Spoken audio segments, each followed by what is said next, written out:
señoras y señores, muchísimas gracias por estar un miércoles más en el Toro por los Cuernos.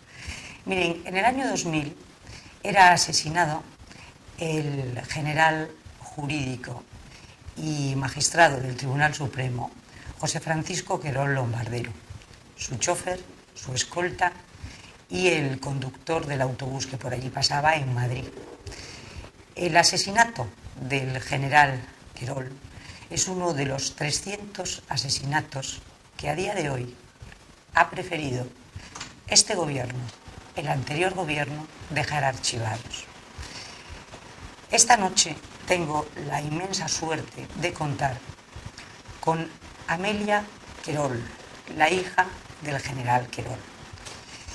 Amelia, muy buenas noches. Muy buenas noches, Pepa. Muchas gracias por contar hoy conmigo. Muchas gracias por estar aquí, porque Amelia, aparte de ser una mujer excepcional, que ustedes comprobarán a lo largo de toda esta entrevista, Amelia es una poeta magnífica, maravillosa. Ha hecho de la poesía, pues yo no sé cómo decir, es la poesía a lo mejor un bálsamo para aquel dolor tan grande que tuvo en su momento, para ese dolor que le acompaña siempre y que nunca podrá olvidar. Pero es una poesía. Ella dice, y ya verán ustedes, porque va a leernos un par de ellas, que hay veces que es preferible soltar palomas donde otros sueltan cuervos. La poesía es enormemente, tiene ese poder regenerador, el mismo poder que tiene la primavera. Y estamos en primavera. Y por eso vamos a hablar de muerte, de vida, de injusticia, de ternura, de poesía. Vamos a hablar de muchas cosas, ¿verdad, Amelia? Vamos a hablar de muchas cosas. Un poco de la vida. Un poco de la vida. Hace 14 años, va a ser el 30 de octubre, sí, que asesinaban a tu padre, a su escolta, a su chofer y al conductor del autobús en Madrid. Tú presenciaste aquel terrible asesinato en primera persona porque estabas allí. Sí, además... ¿Cómo fue aquello? Sí, bueno, aquello fue terrible, eso se lo puede imaginar cualquiera. Yo trabajaba muy cerca de donde vivían mis padres y en el trabajo a las 9 y 7 minutos de la mañana la hora se te queda clavada a plomo. Una explosión me indicó que algo pasaba. Enseguida me di cuenta que era mi padre. Mi padre en su doble condición de militar, de alta graduación y de magistrado, pues bueno, sí, siempre pensabas que podía ser un objetivo, pero no lo querías tener en tu vida. De hecho, él vivía con toda la tranquilidad del mundo, no pensaba en ello. Pero sí todos teníamos un poquito la idea de que esto podía suceder. Aquel día tan pronto y la detonación, yo me di cuenta que era mi padre. Y bueno, estaba en mi trabajo, mi marido trabajaba en el mismo edificio, llamé corriendo, Manolo, la bomba es mi padre, pero mujer, tranquila. Se me notó muy nerviosa, la gente se remolinó, llamé a mi casa, mi madre me contó, papá acaba de salir, está todo en llamas, ven, papá acaba de salir. Hay unos minutos que yo ya no recuerdo, me acompañó una compañera del trabajo, llegamos a mi casa a la par que ambulancias y que la Guardia Municipal, la Policía Municipal, que era la que acordonó luego la zona. Cuando yo llegué no estaba ni acordonada la zona, llegaba en aquel momento el SAMUR, y bueno, unos minutos de locura que se han borrado. La verdad es que tengo una especie de paréntesis. Sé que pasé por delante del atentado, donde estaba pues el coche aún ardiente y demás, pero eso lo olvidé, lo he almacenado. En aquel entonces gobernaba el Partido Popular, sí, era el año 2000, sí. El ministro de Interior era Jaime Mayor Oreja, sí. Y a vosotros, en el caso del asesinato de tu padre, os prometen una serie de cosas, ¿no? O sea, el gobierno como tal... Sí, bueno, nos lo promete a nosotros y a todas las víctimas. A todas las víctimas. A nosotros. ¿Qué os dice el gobierno? Bueno, en un principio, sobre todo, se nos promete justicia, se promete que se perseguirá, vamos, cae de cajón, además, que esto debía ser así. El gobierno tiene esa responsabilidad y esa obligación. El gobierno no es culpable, pero sí es responsable de que los atentados estuvieran dándose un día sí otro también. O sea, no es... Ahora me he cargado. Pues digo que hay una responsabilidad en el gobierno, y el gobierno, aunque no nos lo prometiera, tiene esa obligación implícita de resolver y de provocar la justicia, buscar la justicia para las víctimas.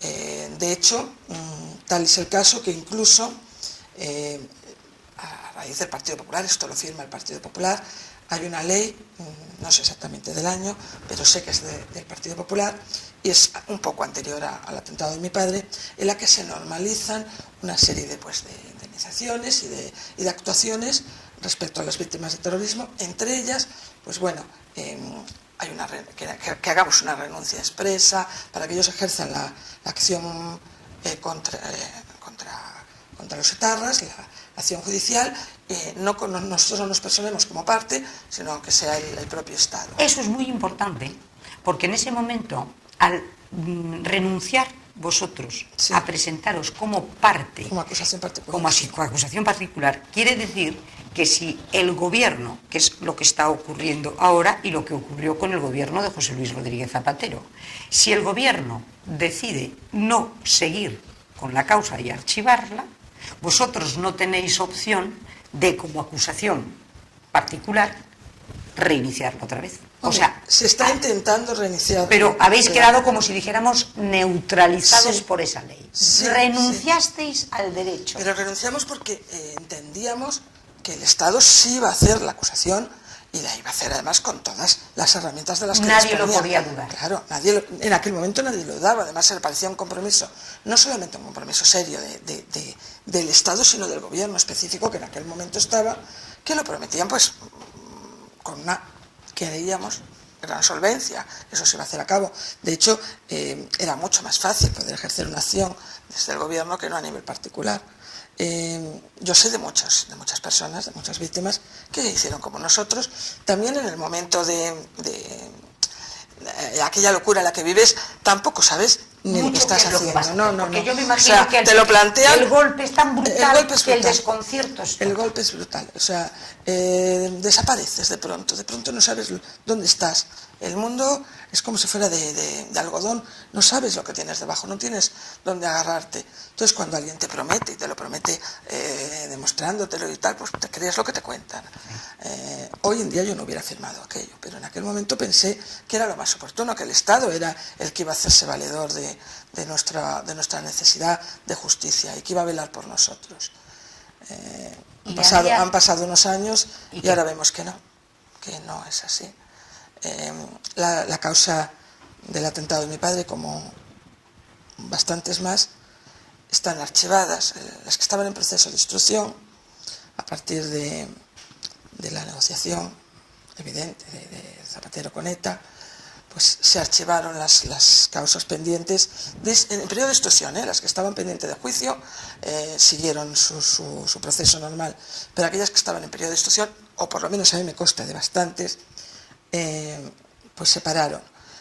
No sabía el número, pero estos días atrás, leyendo prensa, he leído que Rosa Díez hablaba de esto y hablaba de 300 víctimas a las que se les ha parado el proceso. Pero en vuestro caso, el proceso, la asesina de tu padre, estaba confesa.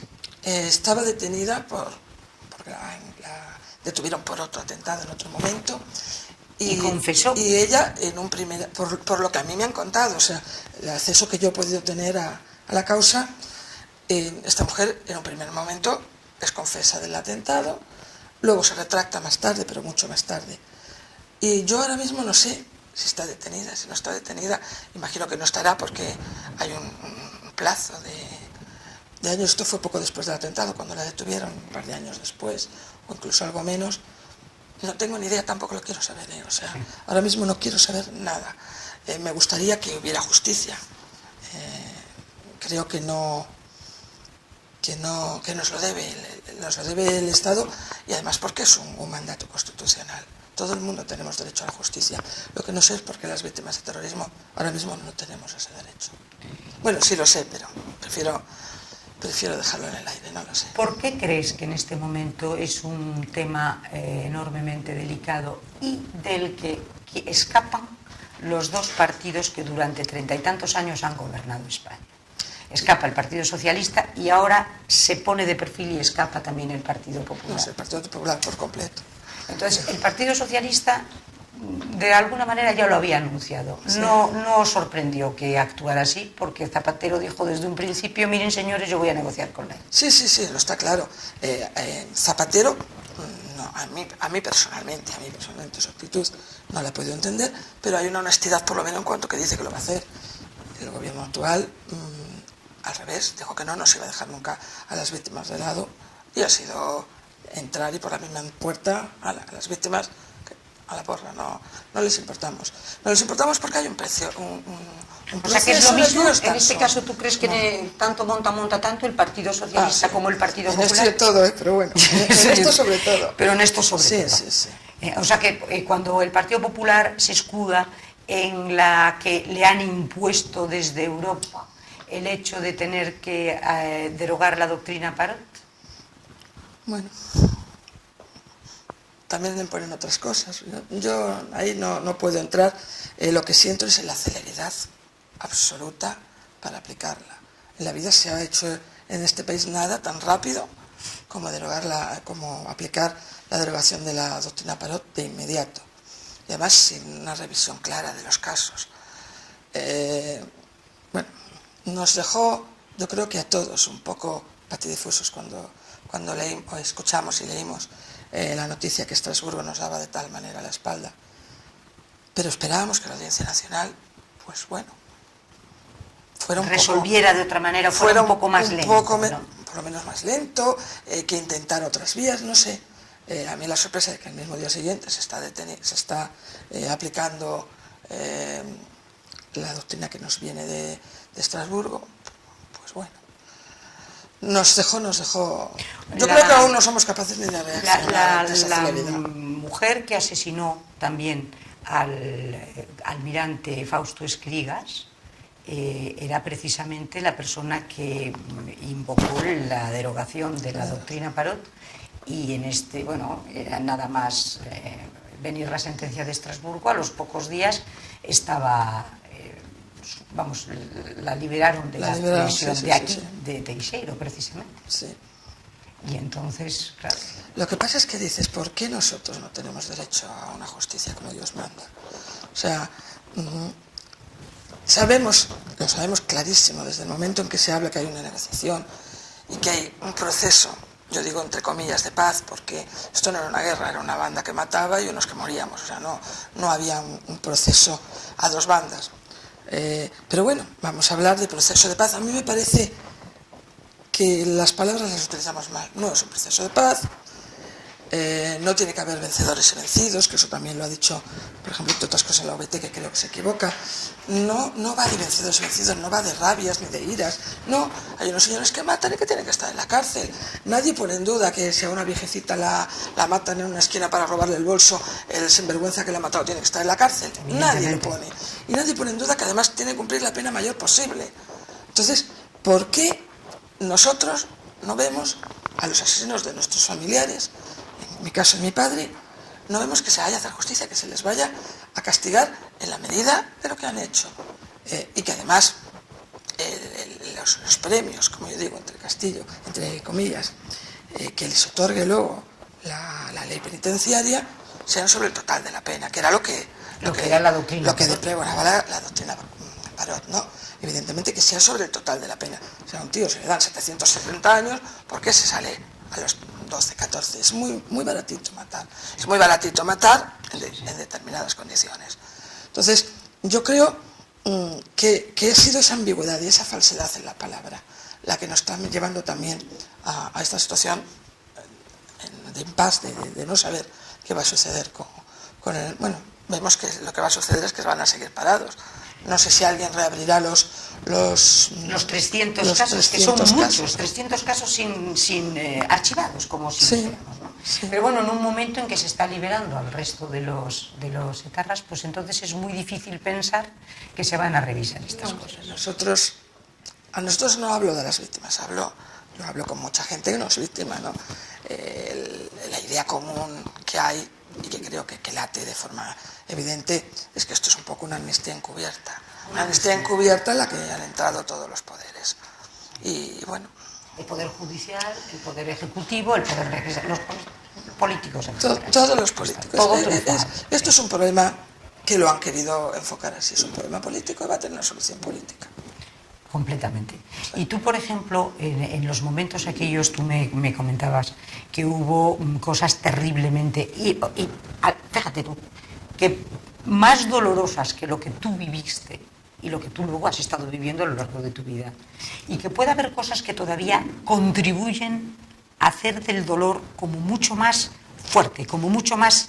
que es esa especie de pequeño, el contacto que tuviste tú, por ejemplo, con las gentes del Tribunal Supremo, el contacto que tuviste con algunos funcionarios en el momento que tú vas a preparar, por ejemplo, un poco la pensión de tu madre, porque te parece impresionante. Yo quiero que esto ustedes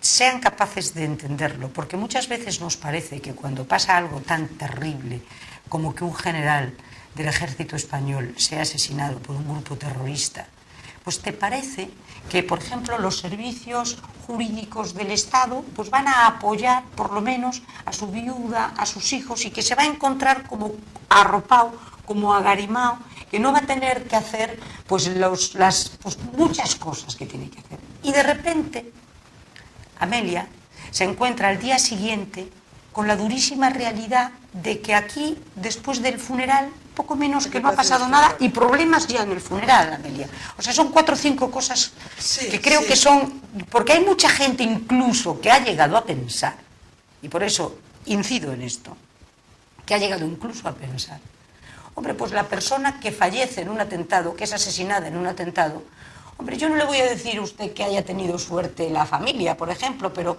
bueno, se les ha resuelto la vida, ya no tienen que preocuparse por nada, lo tienen todo muy cómodo y muy fácil. ¿Cómodo y fácil, Amelia? No, muy difícil, una carrera de obstáculos. O sea, tu padre además hubiera tenido, si por ejemplo le hubiera dado un infarto en su despacho, la misma pensión tiene hoy tu madre que si tu padre le hubiera dado un infarto. Es decir, no tienes, como si dijéramos, un plus por haber sido asesinado. Tampoco nos importa, o sea, no, evidentemente, yo lo que quiero es mi padre vivo, o sea, a mí lo demás... Por supuesto, pero sí es verdad que hay una falsa idea de que el Estado te arropa y te protege mucho por ser víctima. No. Lo mínimo. Lo mínimo, y además, bueno, ya digo, ha habido una serie de circunstancias. También es verdad que son circunstancias personales, específicas de las personas que las provocan, ¿no?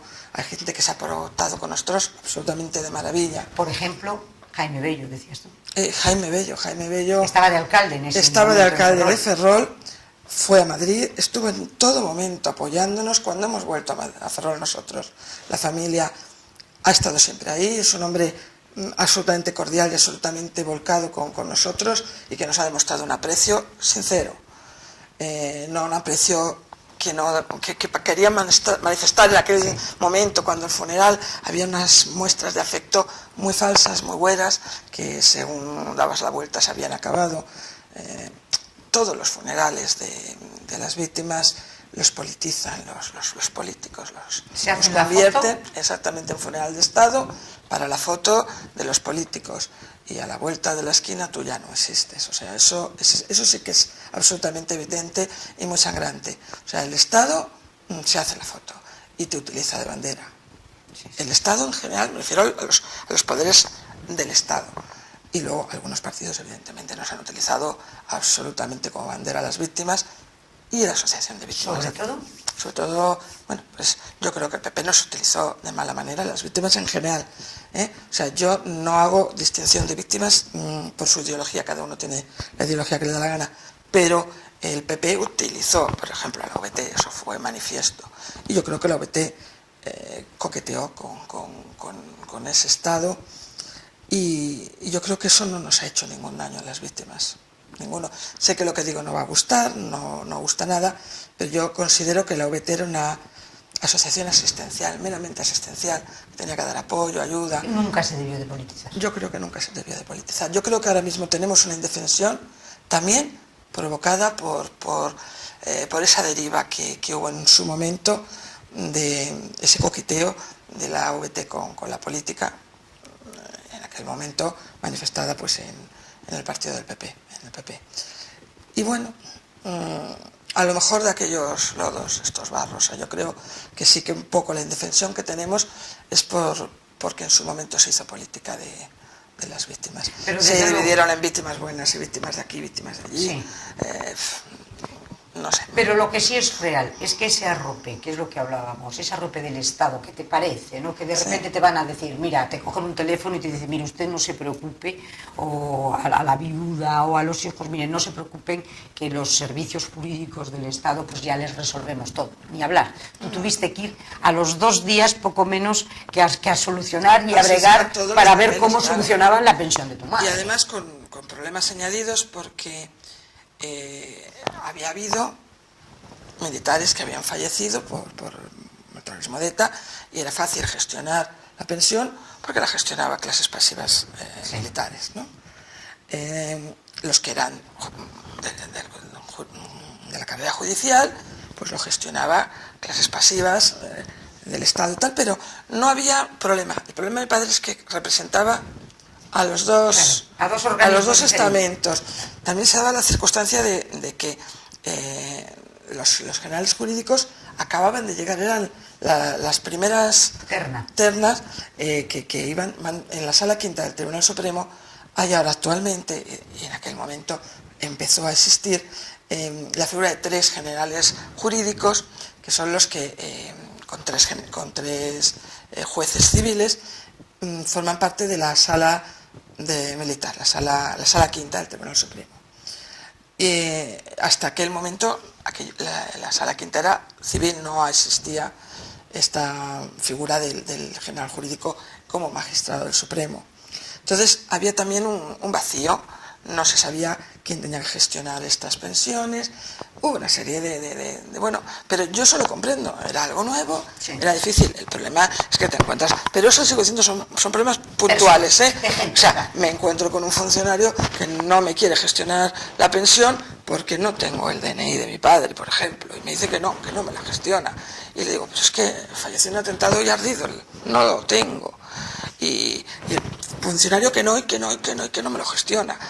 Bueno, pero esos son problemas personales de personas que tienen, bueno, muy pocas luces y luego, abundando ya en el horror, tenéis, por ejemplo, que hablábamos del Partido Socialista, hablábamos del Partido Popular, pero yo creo que hay un partido absolutamente determinante en el vuelo que tuvo siempre ETA, que ha sido el Partido Nacionalista Vasco. Bueno, sí, evidentemente. O sea, yo creo que sí. ETA nació de las juventudes del Partido Nacionalista Vasco.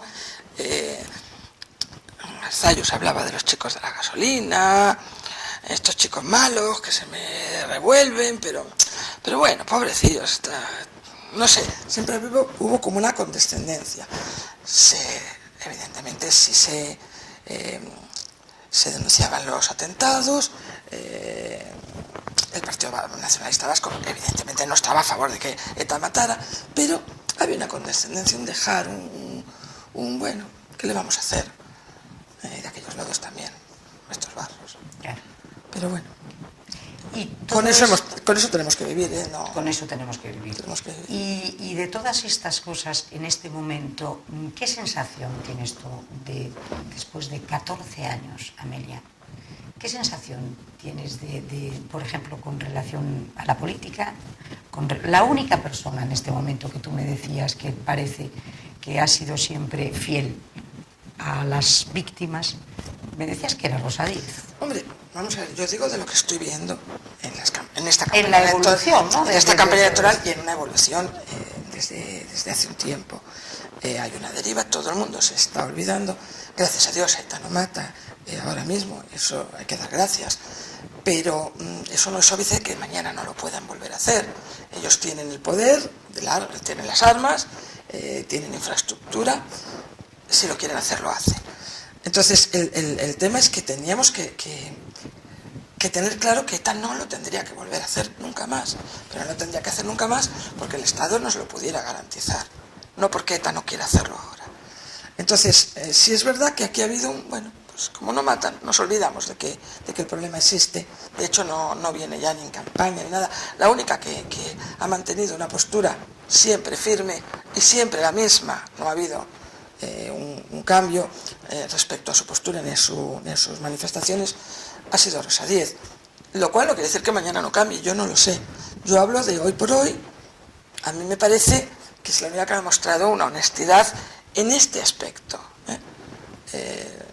Tendremos también que esperar. Yo no sé si tuviera en sus manos el poder, si las urnas le dieran una oportunidad, lo que haría, no lo sé.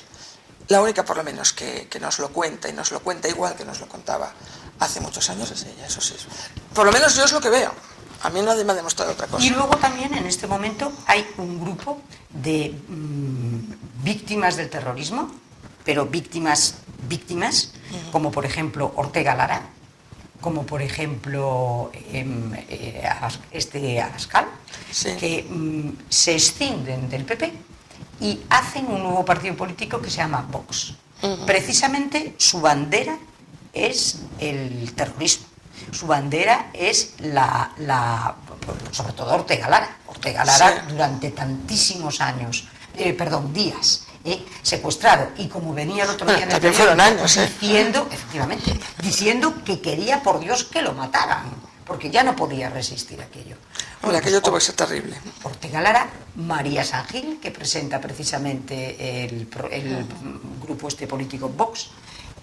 Bueno, yo lo que veo es que entonces hay un enfado brutal de la gente que ha sido víctima, pero víctima en primera persona, con el Partido Popular, claro.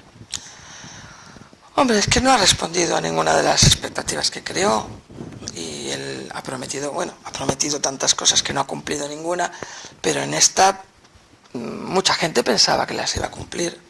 Yo la verdad es que nunca creí mucho en que fuera a cumplirlo, O sea, yo tenía mis dudas, pero mis dudas no al principio. Según ha ido evolucionando, cuando fue el atentado, no te planteas dudas, no te planteas nada, no te planteas nada. Claro. Crees que el que esté en el gobierno, ya fuera PP, ya fuera PSOE, ya fuera quien fuera, te tiene que ayudar. O sea, ¿a quién vas a recurrir? Te ves absolutamente indefenso y dices, pues el Estado tiene que protegerme, porque esto no es que el vecino me pegue un grito, esto es una cosa muy, muy seria y que depende del Estado. Entonces piensas que el Estado te va a proteger y que te va a tener siempre la memoria. Ya hemos visto que no es así. Y bueno, pues lo que te digo, con eso tienes que vivir. O sea, yo me acuerdo cuando empezaron las negociaciones con ETA, cuando Zapatero hablaba o decía que no hablaba, pero se sabía que se hablaba, todo aquello, se nos dijo: las víctimas tenéis que hacer sacrificios, tenéis que ser generosas. Yo oí mucho aquello de que las víctimas tenéis que ser generosas. Más generosas. Los nuestros han dado la vida por este país. Yo creo que la generosidad no se nos debe exigir a nosotros. Y además los vuestros han dado la vida por vuestro país, exclusivamente por España. O sea, simplemente por ser servidores del Estado. Por representar a España. Por ser servidores del Estado, simplemente. Por ser personas que hacen un servicio público a toda la ciudadanía. Y no solamente hablo de mi padre, a la madre de Irene Villa, porque era funcionaria de correos. A los chiquitos, toda la gente esta que trabajaba de personal laboral en el cuartel general de la Armada, el atentado de Vallecas, un conserje, un personal de mantenimiento, un cocinero de Armada también, la siguiente víctima después de mi padre, un cocinero de Armada, un cocinero. Pero era Ernest Lluch. Y hoy se da la casualidad, hoy, específicamente hoy, pues bueno, en Facebook, en un foro de fotografías en las que me muevo y tal, bueno, he conocido a una persona que hace fotografías y tal, la conocí por nivel virtual, no tal, y hablando, me habló de que él había escrito un texto, porque leyó alguna poesía mía, ya eres poeta y tal, y hablando de la poesía, me leyó un texto que le había dedicado a José Luis López de la Calle, que era pues amigo de él, y un texto que le había escrito y tal, antes del atentado. Y esto era otro servidor público, un hombre que escribía y que su único delito era tener una pluma en la mano y discernir y opinar distinto de lo que opinan los que manejaban otra arma distinta que la pluma, que son las armas reales de fuego. Entonces, solamente por el hecho de escribir ya eres enemigo. Ellos establecieron un un baremo de enemigos y todo el que fuera servicio público era enemigo. Y entonces, bueno, todas estas víctimas, a fin de cuentas, sí han dado la vida por España. Todos. Sí, todos. O sea, aquí no hay color, ni hay tal. Todos, incluso los que no tenían nada que ver, las víctimas más inocentes de todas, los niños. Los niños. ¿Cuántos Aquellas niños han casas caído? aquellas casas cuartel de la Guardia Civil. Vic, Zaragoza. El Hipercor. El Hipercor. El niño que va por la calle y le da una patada a una bomba. La República Dominicana. Son cientos de nombres, pero son cientos de nombres que en este momento hay veces que parece que se nos han olvidado. O sea, parece que es hasta... ¿cómo diría yo? No, ¿cómo te diría yo? Mejor no recordar, porque parece que es molesto recordar. Eso es mejor no recordar. Mejor no, porque vamos a maniobrar. No menearlo, dejarlo así como está. Y entonces esperar a que siga. Cuando el Estado es incapaz de proteger y de garantizar la protección, o por lo menos la justicia. La justicia. Porque estamos hablando de justicia. El problema es que se nos ha dado la espalda a esos niveles, a niveles de justicia. Que es un derecho fundamental. Porque a mí me parece perfecto, el Estado tiene que ser garantista, por supuesto que tiene que ser garantista. Pero si tiene que ser garantista con el delincuente, infinitamente más con el que no ha hecho nada. Sin embargo, es enormemente es garantista con el delincuente. Sí, pero sin embargo, con la víctima, no. Si se puede, hay veces que hasta se ensaña con la víctima. Tenemos casos terroríficos, bueno, todos los del terrorismo son espantosos. Sí. Y en este momento ya te digo, hay casos como, pues sin ir más lejos, o del de Sandra Palo y todas estas barbaridades que uno no comprende. Pero yo recuerdo que cuando fue el asesinato de Mariluz Cortés, la niña aquella, que decían es que no se puede legislar en caliente. ¿Te acuerdas que hablábamos de ello? ¿Cómo legislar en caliente cuando quieren? Y sin embargo me viene a la memoria ahora que ahora se están poniendo muy nerviosos por el tema de Internet y de los Twitter y de estas historias. Y digo yo, pero no nos decían que no se podía legislar en caliente. Bueno, tú dices una cosa ahora. Hay cosas que interesan, ¿verdad? Y luego interesa decir otra. O sea, está claro que hay intereses y hay intereses que son los que manejan todos los hilos. Ya sea el PP, ya sea el PSOE, ya sea, me es igual, mañana viene Izquierda Unida o viene Rosa Díez, estoy segura que al final los hilos los van a manejar los que los siguen manejando. Eso nos pasó, no viene al caso, pero bueno, cuando llegó el actual presidente de Estados Unidos, sí, todo el mundo teníamos un cierto entusiasmo, una cierta ilusión, porque algo prácticamente impensable en Estados Unidos con todo el racismo que había, iba a haber un presidente negro. Me parecía un avance, me parecía bien, pero yo dije, no le van a dejar, iba a entrar en todos los trapos que le tendan, porque sí, porque así funciona, y efectivamente. Nos lo han demostrado que hay una serie de poderes superiores a los poderes intermedios, que son a fin de cuentas los poderes de cada Estado. Pero de todo este horror hace 14 años, y 13, y 12, y 10, de repente el alma parece que quiere florecer otra vez. Y entonces necesita un bálsamo, porque tú me has dicho, es que con odio no se puede vivir. No. Es que no se puede vivir. No se puede vivir. Entonces yo utilizo una frase tuya, porque hay que soltar palomas donde otros sueltan cuervos. Y tú tienes una poesía que yo me encantaría que tú la leyeras, porque Amelia es una poeta excepcional y ustedes ya lo van a ver. Y la poesía ha sido... ¿Qué ha sido la poesía para ti? Porque tú, a raíz del atentado de tu padre, del asesinato de tu padre, es cuando encuentras un poco el acogo en la poesía, porque además tu padre era poeta. Mi padre era poeta. ¿Tu padre es poeta? Bueno, mi padre es poeta. Tu padre es poeta. Yo lo de ser poeta tengo un poquito de mérito en cuanto al trabajo que le he dedicado mucho trabajo, mucho estudio, mucho amor, mucha afición, pero me venía un poco en los genes. Mi padre era poeta, es poeta, mi abuelo escribía poesía, mi bisabuelo escribía relato, pero además mi bisabuelo tiene varias novelas publicadas, fue un escritor de cierto renombre en la Cataluña de principios del siglo XX, finales del XIX, principios del XX. Mi tatarabuelo, he ido investigando, he llegado hasta mi tatarabuelo, sé que escribía. O sea, todos. Toda la generación de Queroles. Ya no te queda más remedio, todos los Queroles. No me quedaba más remedio.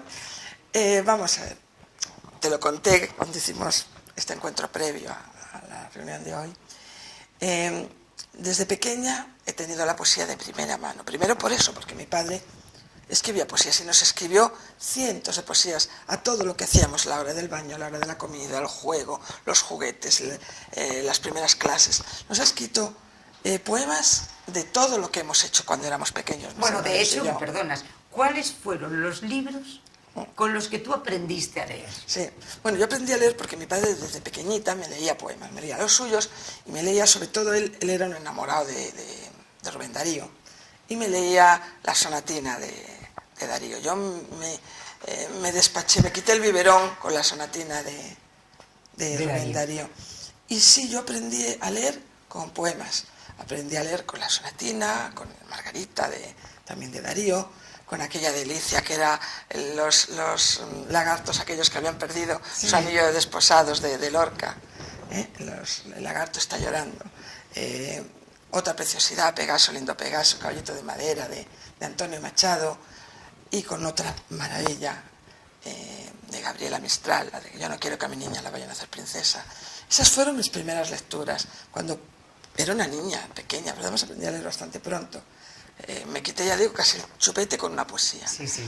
Y bueno, pues toda la poesía siempre ha estado ahí presente, porque a los 16 años tus primeras poesías de amor, desengaños, lo verbalizas, lo escribes en poesía. Empiezas alguna novela que nunca terminas, que la tienes allí.